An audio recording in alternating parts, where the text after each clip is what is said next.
Good morning, beautiful people, and welcome back to another video. Barely, because I'm barely alive, girl. Uh, when I tell you that I am close to burning out, I'm this close to burning out. Uh, sometimes you make plans in your head of what your routine is going to be or what you want it to be, and then your body like, no sugar, you're not gonna get up at 4 o'clock in the morning every day. Like, you got me fucked up. So no, I didn't hear my alarm today. I did not obviously go to the gym. As you can tell, I'm dry. My hoodie is dry.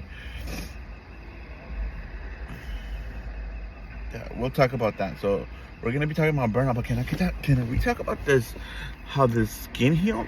Girl, chemical peel got healed, the scarring is gone, and I feel like, gee, this was the area that was discolored. It went down. It was really dark. Now it's kind of like a little less subtle. But yes, she a happy camper or whatever. Anyway, on that note, yeah, I want to talk about burnout. Actually, I went to the gym last night. I did go and work out. Everything was so sore. My body's still adjusting to the routine. It's only been about 4 days that I've gone to the gym. So, it's gonna be a while before I adjust and I'm not that sore anymore. I'm also gonna go and buy protein because it's gonna help me recover in the recovery process. I feel like I'm gonna start feeling a lot better. My strength is going to improve. Losing weight so that I can unload some of the burden that my body has to endure every day. I'm aware of my size. I love being big, but it's not the healthiest. I'm not about to be gaslighting myself like a Lizzo and say that body positivity and this and that. Fuck that. If everybody wants to be skinny, don't tell me that you love being fat, because I know you fucking don't. Yes, we love our curves. The men love our curves. But at the end of the day, it ain't helping our heart. It ain't helping our knees, our joints. We gotta lose the weight, period. So anyway, get ready with me and story time. So yes, burnout. So I would say that's the reason why I lost my last job. I had already been there a year. And mind you, it was a toxic work environment, but at the time I was willing to accept that because I really liked the people. They're a married couple, 2 attorneys, and they were really sweet. I liked the way that they spoiled us, the employees. But I just didn't like the way they were gaslighting me, saying that I didn't deserve a raise when I know I did. So fast forward, the day that the whole thing, I don't know if you would say I got fired or I quit. I would say that they forced me to quit, so I quit. But they forced me to that decision because the way that they talked to me, the way that I wouldn't say her, because it was the wife. She made me feel like I was dumb, but she was like putting it in a way that she was doing me a favor, and that was the reason why I was still there, is because they liked me so much. I don't think that's the case. I think I was good. I think they just wanted to lower my self-esteem into believing that I wasn't good, so that I would accept mediocrity for my salary. The day that I got spoken to, I remember I made a mistake. We had two potential clients, we call them. I was one of the case man, possibly the main one, because the other employees didn't want to speak to clients on the phone. So they would always transfer calls to me. I enjoy speaking to people on the phone. I've done it my whole career. In one instance, I was the only employee at one of the law offices that I worked for, and I handled all the calls. I also handled all in-person consultations, and I've always been a customer service oriented person. I was the concierge at a high-end movie theater, and I've I even talk to celebrities, and I hold my own. I calm people that are hysterical. I calm them down and let them know that everything's gonna be okay.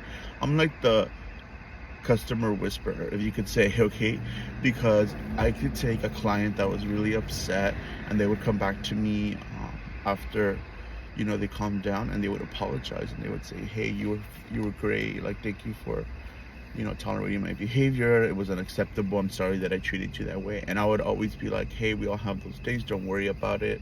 I'm glad it got worked out. We're here to help.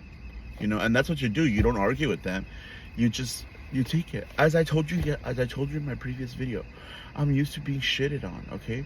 And I feel like that's what you have to do just to be a happy person. You just have to accept the abuse, the hate, the fucking shit, and tell yourself it's not your fault, but at the end of the day, just let this person dump on you, okay, to make their lives better, to release some of that tension that they're holding in. And then, because you're strong enough, you can take it mentally. I can take it. And then, they'll calm down, they'll see their senses, and they'll just realize what they did, and they'll just say, I'm sorry. So I've always been like that. I don't know what it is about my personality, but I've always been, or at least I've tried to be the bigger person and just tell myself, it's okay, you're fine. Like, this person is trying to deflect their problems onto you, and that you are not the one that is responsible for the problem, but just go ahead and accept responsibility, apologize, and if that helps them calm down, then they'll see more clearly, and then discuss the situation with you with a clear mind, because you can't really have a discussion with a person that's in that state of mind.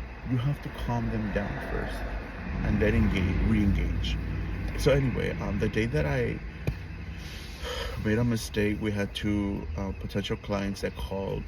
I worked in workplace discrimination and employment law. So basically, bad employers, right? It's so ironic. I think that's one of the reasons of why they work in employment law, is because they know the employment laws so well that they know what they can get away with. So they protect themselves from lawsuits, and they tread on the line of taking advantage of their employees, but they do it in a way that it's still legal, if that makes any sense. So anyway, I remember that after you talk to the client, you email them a message saying, it was a pleasure speaking with you. Here is our email address for you to keep in touch with us. I look forward to hearing from you, because they make a decision whether or not they want to pursue the case. And then at that point, they start sending in documents related to the case that helps them. So that helps their case, like evidence and such.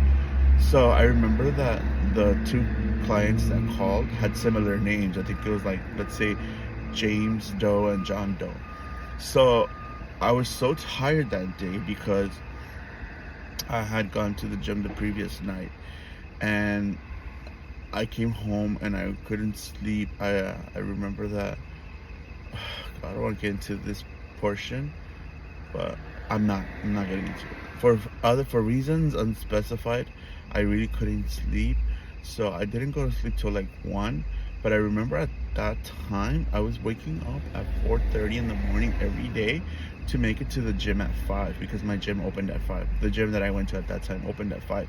Luckily though, it was right across the street from the place that I worked at, so I could go to the gym from 5 to 7, get ready in my car, and then be in work by 8:30. So I remember waking up, I'm going to sleep around 1, and then waking up at 4:30. So I was on 3 hours and 30 minutes of sleep. That's not enough time for your body to relax or rest. But I had been doing this routine for about a year, so I thought, okay, I'll be fine. But sometimes your burnout doesn't happen immediately. Sometimes it will happen over time, after a year or so. So that's what happened. I came in, I was really like I had brain fog. I couldn't really think clearly. I was like confusing things. So in this situation, we had one case that was, I believe it was like a workers' compensation claim, which we also did, and the other one was like a workplace harassment for like he was being discriminated because he was gay. So I remember James Doe, and then John Doe was the one with the injury where he fell, the workers' compensation claim. So then I ended up emailing the wrong client, because what I do is I always take down the information and then I have a conversation with the attorney and I let her know this and that. I think one of the things that we looked for when hiring or when taking on a client is have they been working for 3 months, because that's the cutoff.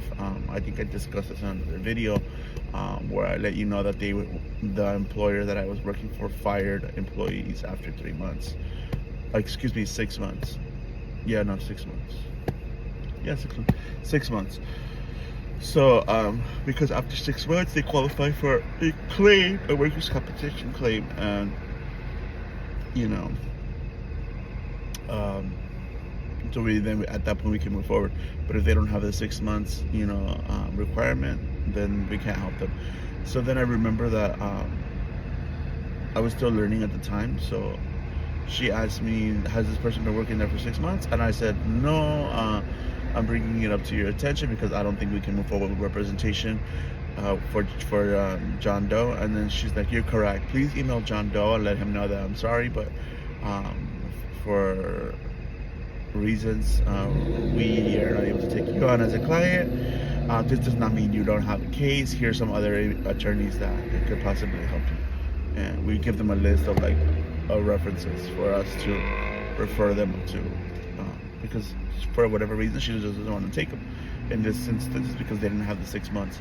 Anyway, so then I emailed, instead of emailing John Doe, I emailed James Doe, because I had just gotten off the phone with James Doe and I had said, I'll email you right now because it looks like you do qualify for a workplace discrimination case based on your sexual orientation, so I'm gonna go ahead and email you right now.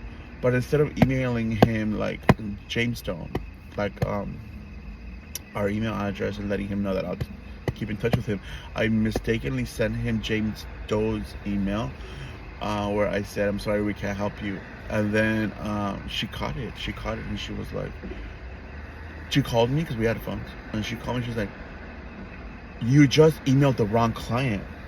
And I said, hey, what? And she's like, yes, you emailed James Doe and you let him know that we can't help him. We can help him. Email him right away and tell him that this was a mistake and that we can help him. So instead of emailing him, I called him right away and I'm like, hey James, I'm sorry, you just received an email saying that we can't help you, but yes we can. I'm gonna send you a new email right now. He's like, oh, don't worry about it, like it's not a big deal, which it's not, but it is. But anyway, I just sent him the correct email address, and then I sent him the correct email, and she said, come to my office. And I'm like, what the hell? It was like towards the end of the day. And so then that's when she was like dumping on me. She was just saying how, again, with the gaslighting part of when I didn't get my raise, the same situation that happened then. You're not performing, but we believe in you. What's going on? Like, I was just like, I don't know. I knew that it was because I didn't get enough sleep. But anyway, that conversation with her is for another video because this one's already going all over the place. But back to what I was originally saying is burnout. Sometimes your body will tell you, I can't do this enough. Here I am trying to do that routine again. I came home last night about 9 p.m. I didn't go to sleep until 10 p.m. And, because of that, I wasn't able to sleep well. And so today in the morning, I woke up at 6, but I had set my alarm for 4 o'clock because my gym now opens up at 4 o'clock. But I didn't get there at 4. I got there, I didn't go. I didn't go, so I didn't go. I should do like every other day, but I just feel like it helps me too because when I go to the gym, I sleep like a baby. I just knock out. But then, I also want to go in the mornings because it gives me that adrenaline rush when I go into the gym. I'm like very energized. I'm focused. It just makes me feel good. I notice that I'm happier when I go to the gym. However, I do need to balance it because here I am again. I don't have the energy. I'm getting older. It's a lot to do. So what you do have to do if you are gonna have this routine is you have to time manage. You have to make sure that you're getting enough sleep. I would say minimum 5 hours, and ideally 8 or 7 hours of sleep. That's the minimum. You cannot have a full day of work and life on 3 hours of sleep. Like this, it's just not possible. In your head, it might be possible. Maybe one day you can do it, but it's not. It is not sustainable for a long period of time. And so, luckily, I did get up today.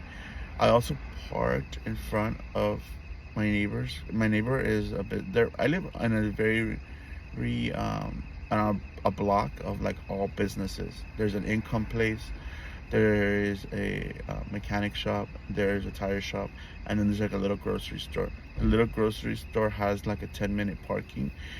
You can park it overnight, but then you at some point the ticket lady does, or man does, start to give out tickets. So because you're exceeding your 10-minute limit, where I parked it was 10 minutes only. So I woke up and I'm like, oh hell no, it's not, because at 4 a.m. I can, she's not gonna be there. But at 6 a.m., yeah, they start to put tickets. So I was like, oh my god, did I get a ticket? So I rushed out. Luckily, I didn't get a ticket. But this is what I mean by not getting enough sleep, is like you're gonna ruin your whole plans because everything is already set for you to wake, assuming that you're waking up at a certain time. But the whole point is you don't wake up at the time because your body's telling you, I can't do it. So this is just a message to you that if you are tired, you're experiencing burnout, take a day off. I know it's easier to say than do, but your body needs it. Your body's telling you, I can't go on like this. And you have to listen to your body because your body is your motor. If you don't have your body healthy, you're not going to be able to do anything, baby boy. Fuck the money. Fuck the boyfriend or the girlfriend. If you don't have the money, you're not going to be doing shit. And on that note, I'm going to go because my pancakes is calling my name. And another thing, I need fuel for my body. I need fuel to keep me sustenance and all that jazz. Anyway, I hope y'all have a beautiful day. Take care. Be kind to yourselves. And love yourself. Bye, girl.